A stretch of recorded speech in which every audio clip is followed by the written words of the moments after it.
राधा स्वामी दाता दयाल की दया, राधा स्वामी सहाय, राधा स्वामी। यह पुस्तक है अनमोल चरित्र और इसमें बड़े महाराज जी परम संत हजूर ताराचंद जी महाराज का जीवन चरित्र है। अभी तक इस पुस्तक के हमने 145 पेज आप लोगों तक पहुंचा दिए हैं। अब हम आगे पढ़ने जा रहे हैं। हर घटना से पहले हेडलाइंस दी रखे हैं। सेठानी के घर भोजन करना, पवित्र कमाई के भोजन का आनंद। हमारे गांव का एक प्रेमी लाला जी था। मैंने वहां सत्संग किया और वहां बैठा। यह गांव का बनिया था।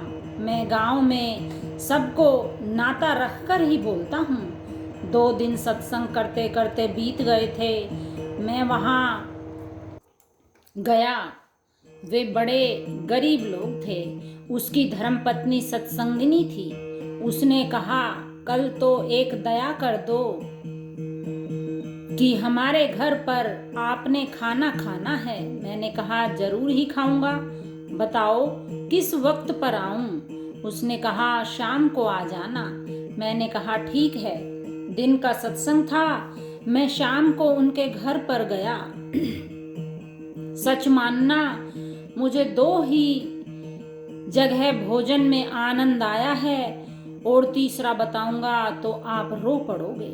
मैं भोजन का मिठास बताता हूँ। मैं उनके घर शाम को गया। उनके घर पुदीने की चटनी और मिस्सा फुल्का था। मैंने वह खाया तो ए सत्संगियों, वैसा आनंद इस जीवन में कभी नहीं आया। बड़ा भारी आनंद आया। मैं वह खाकर चला तो उन्होंने कहा, आप दया करना, हम गरीब हैं। मैंने कहा, तुम्हारे जैसा भाग्यवान कोई भी नहीं है और इतना आनंद भी मुझे तो आज तक कभी भी खाने में नहीं आया। यह तो बताओ कि आप यह भोजन कहाँ से लाए? उन्होंने कहा, मैं सवेरे ही गई थी। मैंने 20-25 कमीजों के बटन लगाए थे और उनके मुझे 3 रुपए मिले। उन 3 रुपयों से सामान लाकर ये सब बनाया है। मैंने कहा, धन्य हो राधा स्वामी।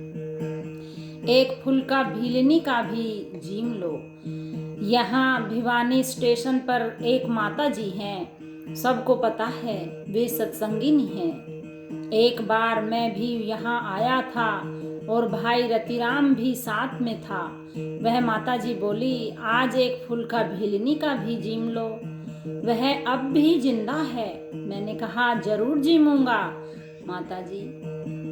वाह, भोजन करने में बड़ा आनंद आया।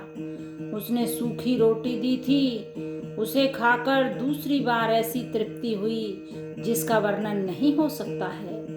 ऐसा भोजन मालिक की कृपा से ही प्राप्त होता है। राधा स्वामी। चाय में मीठा तो नहीं था पर प्रेम था। एक दिन हुजूर जी भिवानी एक ब्यास की सत्संगिनी बहन शांति के घर आदर्श नगर में चले गए। वहां चाय बनाई। उसने भूल से मीठा नहीं डाला। जब चाय आई, हुजूर ने चुपचाप चाय पी ली। साथ वालों ने हुजूर की तरफ देखा। हुजूर बोले, क्या बात है? यदि चाय में मीठा नहीं है तो कोई बात नहीं है, स्नेह का माधुर्य लबालब है। यही सच्चे साधु की पहचान है। राधा स्वामी। भगत, मेरे जाल में मत फंस जाना। वाचक ज्ञानियों के शास्त्रार्थ की वास्तविकता, सत्संग की महिमा सबसे बड़ी बताई गई है। कीर्तन भी जब तक करोगे तब तक मन लगेगा, पर कथा तुम रोज सुनो, नहीं बदलोगे और कभी भी नहीं बदलोगे। गांव दुर्जनपुर का एक प्रेमी था। मैं वहां गया हुआ था। उसने बहुत दृष्टांत दे देकर कथाएं सुनाई। मैं तो गदगद हो गया। और मैंने सोचा कि यह तो बहुत ही ज्ञानी आदमी है, यह तो बहुत ज्यादा बातें जानता है। वह सच्चा आदमी था। वह बोला, भगत, मेरे जाल में मत फंस जाना। मैं तो वाचक ज्ञानी हूँ। मेरे बाप से तो आर्य समाजी भी डरा करते थे। वह भी ऐसा ही था।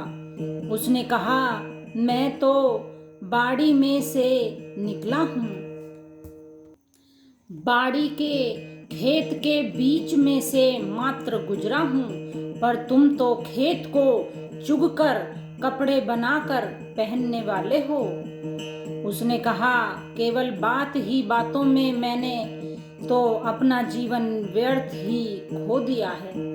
उसे बेहद आश्चर्यजनक बातें आती थी। आदमी केवल यही सोचकर रह जाता था कि यह तो बेहद बढ़िया आदमी है। उसने बताया कि मेरे बाप ने तो बस्ती राम जैसे आर्य समाजी भगा दिए थे। वह कहता था कि सूरज को घोड़े खींचते हैं, हमारी गाड़ी भी घोड़ों से चलती है।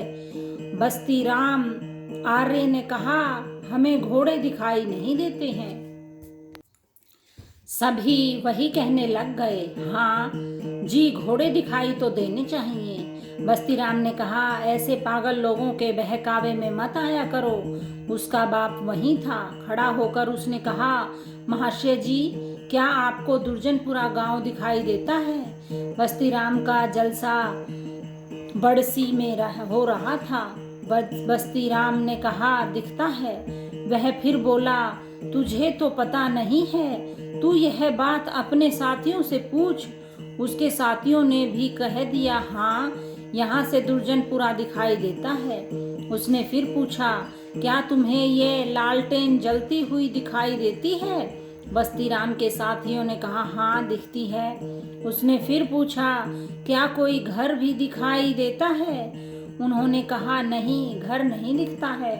तो उन्होंने कहा, फिर तुम्हें घोड़े कैसे दिखाई दे सकते हैं? जब तुम्हें लालटेन के प्रकाश में घर ही नहीं दिखते हैं, तो सूरज के प्रकाश में घोड़े कैसे दिखाई दे सकते हैं? सभी हंस पड़े और तालियां बजा दी।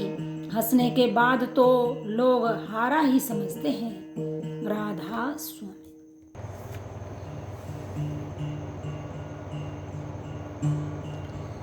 अपनी नींव मजबूत कर लोगे तो कभी दुख नहीं पाओगे।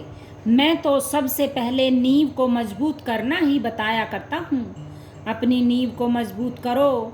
उस नींव को मजबूत करोगे तो कभी भी दुख नहीं पाओगे। वह नींव सदाचार की है। मैं एक गांव में चला गया। वहाँ पर कई महात्मा बैठे थे और पानी के साथ रोटी घूंट घूंट कर खा रहे थे। मैं ऐसा ही आदमी हूँ। छोटी उम्र में बहुत घूमा फिरा। मैंने भी कभी पानी के साथ में रोटी घूंट घूंट कर खाई है। मैंने कहा, महाराज, यह क्या मामला है? आप पानी के साथ घूंट घूंट कर रोटी खाते हो? उन्होंने कहा, भाई, सूखी रोटी खाने से कामदेव ढीला ही हो जाता है। मैंने कहा, महाराज, बंदर कब घी खाते हैं और दूध पीते हैं? गधे घास खाते हैं। जिसकी बुद्धि खराब है वे तो बंदर, गधे, कुत्ते और आदमी कोई भी हो, आदमी तो पशुओं से भी बहुत ज्यादा गिरा हुआ है। राधा स्वामी। शब्द का रूप कैसा है? दुर्जनपुर का सत्संगी शब्द का भेद लेकर तन मन से शब्द को कमाओ। शब्द के बिना सारा ही जग अंधा, शब्द बिना कटे न काल का फंदा। जो शब्द की कमाई करके आगे चला जाता है, उस जगह पर जहाँ करोड़ों सूरजों का प्रकाश है, जहाँ बड़ा भारी आनंद ही आनंद है। मैं बता रहा था, एक दुर्जनपुर के प्रेमी था। वह बड़ी भारी इज्जत किया करता था और मैं उसको अच्छा आदमी समझा करता था। मैंने उस वक्त नाम लिया था और वह गुरु बना हुआ था। एक दिन जब वह मुझे रास्ते में मिल गया तो उसने कहा कि भगत, ठहरिए। मैंने कहा, हाँ, सुनाओ। मैंने समझा कि कोई नई बात करेगा। उसने कहा कि मैं एक बात पूछना चाहता हूँ। मैंने कहा पूछो। उसने कहा शब्द का रूप कैसा है? वह तो गुरु बना हुआ था, मुझे तो नाम लिए हुए थोड़े ही दिन हुए थे। मैं घबरा गया। मैंने सोचा कि अब क्या करूं? मेरे साथ में एक दो आदमी और भी थे। अब मान बढ़ाई का कीड़ा तो मुझे भी खा गया। मैंने सोचा कि मैं कुछ बता तो नहीं सकता, क्योंकि मुझे शब्द का तो पता ही नहीं है कौन सा शब्द है, और अगर मैं नहीं बताता हूँ तो मेरी बड़ी बेइज्जती हो जाएगी। ये कहेंगे कि अरे तू यूं ही भगत बना फिरता है क्या? मैंने अपनी युक्ति निकाली। मैंने उसको कहा कि शब्द तो 10 प्रकार के हैं, तू कौन से शब्द का रंग पूछता है? आप सत्य के होकर मानना। उसने कहा फिर बातें करेंगे। मैंने कहा बच्चू, तब तक तो मैं भी पूर्ण हो जाऊंगा। मैंने महाराज जी से वे बातें कहीं। महाराज जी ने डंडा दिखाया, कहा अभ्यास किया कर, मैं बताऊंगा नहीं। अगर मैं कुछ बताऊंगा तो तू कच्चा रह जाएगा। अभ्यास कर और मंजिल मंजिल चलकर उन शब्दों का रंग रूप देख ले। 3 चीजें ऊपर हैं, परंतु संत मत कहता है कि शब्द ही सबकी जान है। यह शब्द ही सारी सृष्टि का कर्ता धर्ता है। यही कुल मालिक है। तत्व भी एक ही है, ये कई नहीं हैं, और एक ही शरीर है, और वह सारा सद्गुरु शब्द ही है। अगर तुम नहीं मानते हो तो गुरु नानक साहेब पूर्ण पुरुष थे। वे कहते हैं शब्द ही धरती, शब्द ही आकाश, शब्द ही शब्द भया प्रकाश। सगली सृष्टि शब्द के पाछे, नानक शब्द घटे घट आछे। स्वामी जी पूर्ण पुरुष थे। वे भी कहते थे कि शब्द ने रची त्रिलोकी सारी, शब्द से माया फैली भारी। शब्द से 7 दीप 9 खंड रचेरी, शब्द से चांद और सूरज भयेरी। शब्द ने अलख अगम किएरी। गरीबदास जी भी कहते हैं कि यह जितना भी पसारा है, यह सब ही शब्द का ही है। इसीलिए कहा जाता है गुरु गुरु में भेद है, और गुरु गुरु में भाव। सोई सदगुरु बंदिए, जो शब्द बतावे दाव। कबीर साहब भी कहते हैं कि हिलमिल खेलूं शब्द में, अंतर रही न रेख। समझो का मत एक है, क्या पंडित क्या शेख। राधा स्वामी। सेवा द्वारा हृदय में स्थान। मैं सदगुरु की भंगिनी बन जाऊं तो मेरा जीवन सफल हो जाए। तारा चंद सेवा बिना हृदय रहे कठोर, मल विक्षेप और आवरण इनका रहता जोर। तारा चंद सेवा बिना मिटे नहीं अंधकार, गुरु सेवा से पाइए घट अंदर दीदार। तारा चंद सेवा बिना कटे न मन का मैल, घट का पर्दा ना खुले रहे बैल का बैल। तारा चंद सेवा बिना दिल में नहीं उमंग, असली बदरंग रह गया चढ़ा न गुरु का रंग। राधा। सदगुरु राजी ही सेवा से होता है। वह कौन सी सेवा है? वह सदगुरु की संगत की सेवा है। जो संगत की सेवा करता है वह सबसे बड़ा सेवक माना जाता है। हमारी सबसे बड़ी सेवा यही है कि संगत की सेवा। अब एक बात और भी बताऊंगा कि संगत की सेवा क्या होती है। एक तो यह कह दे कि मैं तो सिर्फ हलवा ही बनाऊंगा। एक कहता है कि झाड़ू बुहारी करूंगा। सेवा तो सबसे बड़ी वही है जो गुरु द्वारा ड्यूटी का हुक्म दे दिया जाता है। उसने कोई भी सेवा हो। मैं एक बार दिल्ली गया हुआ था। पूसा रोड पर सत्संग हुआ करता था। वहाँ बाबा चरण सिंह जी महाराज आया करते थे। उनका और मेरा साथ भी था। एक लड़की जो हमारे यहाँ भिवानी की थी, वह वहाँ पर सेवा कर रही थी। उसका नाम शांति था, पंजाबिनी थी। वह पैसे वाले आदमी थे। वह पाखाना साफ कर रही थी। हम भी वहीं पर थे। हमने कहा ये शांति के भाग हैं, कितनी अच्छी सेवा मिली हुई है। इतने में ही एक लड़की आई। उसने कहा, अरे भंगिन, जरा ठहर जा, मैं आती हूँ, मुझे छींट न मार देना।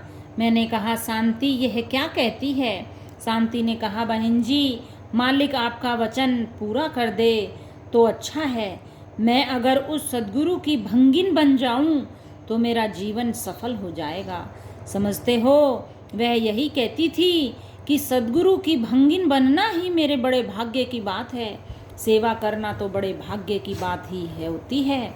यही उसकी निस्वार्थ सेवा का उदाहरण था। वह सफाई करके आ गई। उस वक्त थोड़े ही आदमी आया करते थे। मेरी वहाँ आटा गूंथने की सेवा की हुई थी। फिर वह सेवा करने के बाद सत्संग में बैठ गई और संयोग से उसी लड़की के पास आकर बैठ गई जो यह कहकर आई थी कि अरे भंगिन, जरा ठहर। उसने पूछा कि तू कौन है? शांति ने बता दिया। शांति की लड़की दिल्ली में ही ब्याही थी। उसने पूछा, क्या तू उसकी माँ है? शांति ने कहा, हाँ, मैं उसकी माँ हूँ। उस लड़की ने कहा, अरे तू तो बड़ी भाग्यवान और धन वाली है। शांति ने कहा, यह तो गुरु की दया है, उन्हीं का ही वचन है। उस लड़की ने कहा, बहन जी, मुझे माफ़ करना, मैंने तो आपको अनजाने में भंगिन कह दिया। शांति ने कहा, मुझे भी माफ़ करना और सद्गुरु की भंगिन बना ही देना। ये बातें मुझे आज भी याद हैं। राधा स्वामी। निहाली बाई इस सत्संग की माँ है। त्याग, बलिदान, समाज सेवा, परोपकार जैसे गुण उन्हीं लोगों के लिए वरदान हैं जो इनके पात्र हैं। निहाली बाई को हुजूर महाराज जी की बुआ होने के कारण सभी बुआ ही कहते थे। किसी समय में वह आर्य समाज में भी सच्ची समाज सेविका थी। जब हुजूर को नजदीक से देखा तो भक्ति का विरह उठी और कालांतर में हुजूर महाराज द्वारा अरमान साहेब से नामदान प्राप्त करके संत मत में आई तो वे एक आदर्श सत्संगिन बनकर कार्य करती रहीं। वे एक निष्ठ सत्संगिन थी। उन्होंने अपने बेटे बेटी को भी श्रेष्ठ सत्संगी के रूप में तैयार किया। उन्होंने ऐसी निष्ठा से सत्संग के दायित्व को निभाया। वे वास्तव में सत्संग की एक जननी थी और अंत में इच्छित मृत्यु का वरण करके उन्होंने यह सिद्ध कर दिया खाया कि वे सच्ची महात्मा थी। निहाली बाई को हम सब ही बुआ तथा सत्संग की माँ कहा करते थे। वह प्रेम की एक खजाना थी, बड़ी तगड़ी सत्संगिन थी। पहले आर्य समाज में थी। उसने अपने समय में आर्य समाज के लिए 2.5 मन चांदी इकट्ठी करवा दी थी। लड़कियों ने और महिलाओं ने अपने जेवर पहनने छोड़कर गांव में आर्य समाज को दे दिए थे। सभी ने अपने अपने जेवर व टूम उतार कर इनके लिए फेंक दी थी।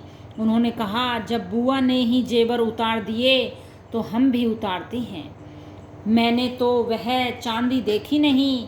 यहाँ विद्यानंद साधु आता है, वह बताया करता था। यह उस समय आर्य समाज की प्रचारक थी। निहाली बाई बड़ी तगड़ी आर्य समाजनी थी, बल्कि वह हमसे नफरत किया करती थी। मैं एक दिन बैठ गया और मैंने उसको कहा, बुआ, मैं एक बात पूछना चाहता हूँ। उसने कहा, अरे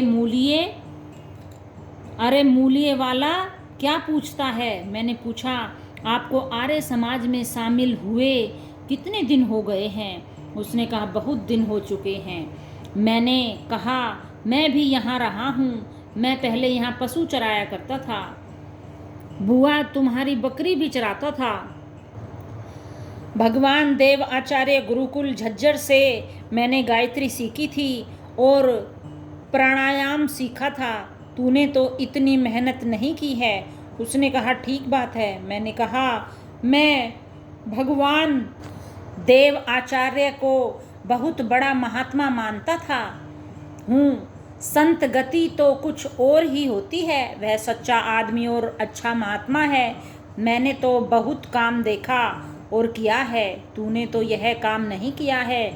और ये आनंद भी तूने नहीं लिया है। उसने कहा, नहीं लिया।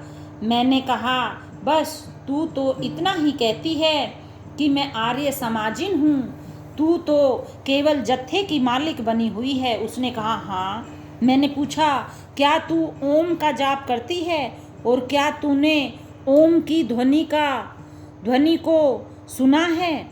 उसने कहा, हम ओम ओम करते तो हैं, ओम की ध्वनि सुनने का क्या मतलब है? मैंने कहा, नहीं बुआ, ओम की ध्वनि होती है, वह ध्वनि सुनी जाती है। वह नरदेह में एक मंजिल है, उस मंजिल पर ओम की ध्वनि होती है, उस ओम से ही सब बने हैं। बुआ वह ऐसी भूमि है जब संत उससे आगे चले जाते हैं और कहते हैं कि हम वेदों से आगे निकल गए हैं। हुजूर स्वामी और दूसरे भी कहते हैं, वेद कतेब पार नहीं पावे। स्वामी जी ने भी यह लिखा है कि जितने दिन तक वेदों की हद से नीचे रहते हैं तब तक संतों के सिर पर वेदों का पंजा रहता है। फिर वेदों की हद से निकलने पर संतों के पैर वेदों के सिर पर आ जाते हैं, वह ध्वनि उसके नीचे आ जाती है और उसके आगे और भी ध्वनि है। ओम की ध्वनि से आगे और भी दुनिया है। उसने कहा, भाई मूलिया के, तू तो मुझे चक्कर में डाल रहा है। मैंने कहा, मैं चक्कर में नहीं डालता हूँ, यह तो तेरा भाग्य उदय हो रहा है, मैं तुझे बात बताता हूँ। उसने कहा, भाई हम तो इससे बड़ा कुछ भी नहीं मानते हैं, ओम से आगे कुछ भी नहीं है। मैंने कहा, बुआ तुम तो शब्दों को ही मानती हो, ओम की ध्वनि तो नहीं सुनी है। मैंने कहा, बावली तू ओम को लफ्जों से मानती है, तुझे तो उस ओम के ठिकाने का भी पता नहीं है जहाँ से ओम की ध्वनि होती है। तुमने यह बात सुनी है, जब तू उस ध्वनि को जाकर सुनेगी तब तुझे उस का पता लग जाएगा। उसने पूछा, क्या यह ध्वनि सुनी जाती है? मैंने कहा, हाँ बिल्कुल सुनी जाती है, इसलिए तो महात्मा कहते हैं, ध्वनि हो मन मोहिनी और सुनते हैं बिन काना, बिन नेत्र दृश्य घनेरे, जहाँ जग रहा भाना। राधा स्वामी। आज इतना ही। Thanks for watching and listening. Like, share and subscribe.